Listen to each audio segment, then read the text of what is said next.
बिस्मिल्लाह वस्सलामु अला रसूलुल्लाह वसल्लल्लाहु नबी उम्मी।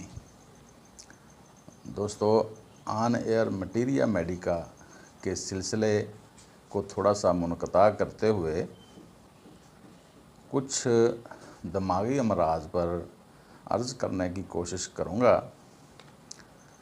क्योंकि मटीरिया मेडिका में दिलचस्पी सिर्फ़ होम्योपैथिक को समझने वाले और स्टूडेंट्स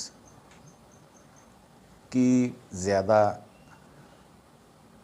तवज्जो होती है, जबकि आम व्यूवर उसमें ज़्यादा दिलचस्पी नहीं रखता। इसलिए आम व्यूवर की दिलचस्पी को मलहूज़े खातर रखते हुए कुछ अमराज पर हफ्ते में 1 या 2 वीलॉग बनाया करेंगे। हो सकता है कि जुम्मतुल मुबारक के दिन एक वीलॉग जो किसी भी मर्ज़ पर बनाया गया हो अपलोड किया करेंगे।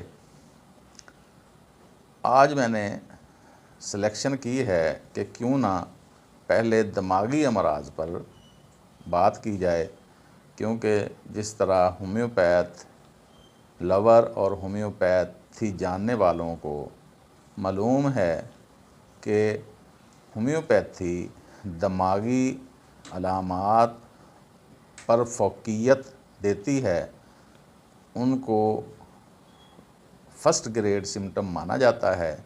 अगर आप दिमागी अलामात पर दवाई तजवीज़ करें तो होम्योपैथी बहुत अच्छा रिज़ल्ट देती है। इस हवाले से आज कुछ नाम लेकर अमराज के उन पर थोड़ी तशरीह की जाएगी और उनकी अद्वियात भी बताने की कोशिश करूँगा। दिमागी अमराज आमतौर पर मौरूसी भी होते हैं। ख़ानदानी माशरती ज़्यादतियाँ हालात इंसान को दिमागी मरीज़ बना देते हैं।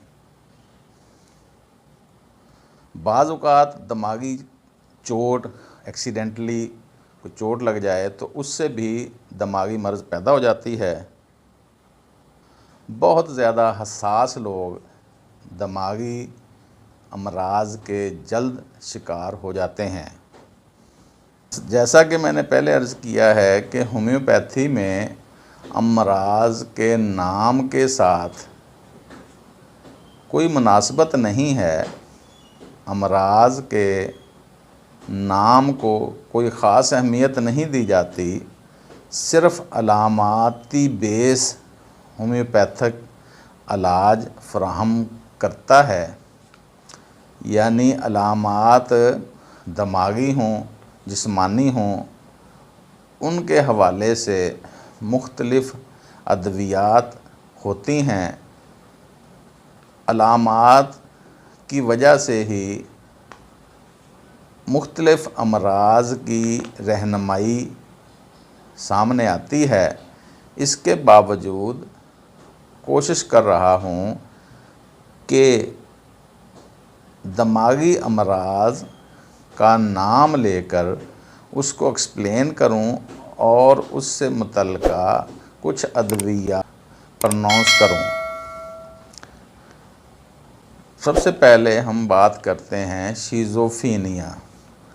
शिज़ोफ्रेनिया इस मर्ज़ में देखने, सुनने, सोचने वगैरह की सलाहियतें आपस में गडमड हो जाती हैं। जैसे बोलते हुए या वैसे ही कानों में मुख्तलिफ़ आवाज़ें या पैगामात आना शुरू हो जाती हैं, या वो कियासी चीज़ें देख सकता है, बता सकता है कि फ़लाँ जगह पे फ़लाँ मुल्क में एक पुल है, उस पर से इस वक्त फ़लाँ चीज़ गुज़र रही है। ऐसा दिमागी मर्ज़ शिज़ोफ्रेनिया कहलाता है।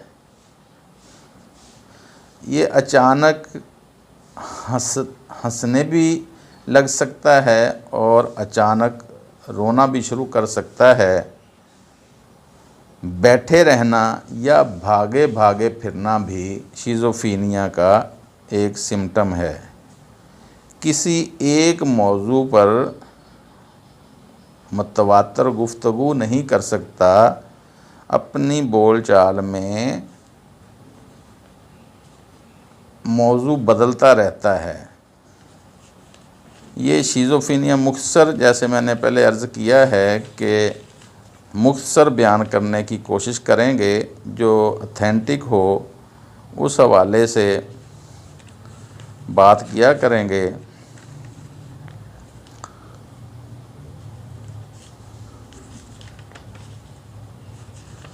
शिज़ोफ्रेनिया पर ज़्यादा असर करने वाली होम्योपैथिक अद्वियात मदरजा झेल हैं, जैसे कि एलियंथस, अनाकार्डियम, बबटेशिया, जेलसीमियम, जिंकम मेटेलिकम, एसिड फास्फोरिकम, ओपियम